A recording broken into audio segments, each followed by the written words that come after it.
In this training, we've looked mostly at expanding your vocabulary with adjectives, but you don't only have to use these techniques with adjectives. You can use these techniques with nouns to be more precise in your speech. So, for example, there are different kinds of books. You don't always have to use the general word book, because that's not always what native speakers say. So use volumen, manual, novela, tomo. Use different words to make you sound more precise and more sophisticated. You can also use these techniques with verbs to be more expressive and less monotonous. So the verb llover, there's different kinds of rain.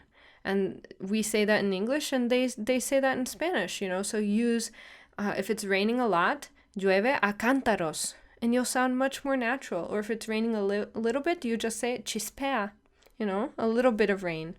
So be more natural in that way by expanding your vocabulary, being more expressive.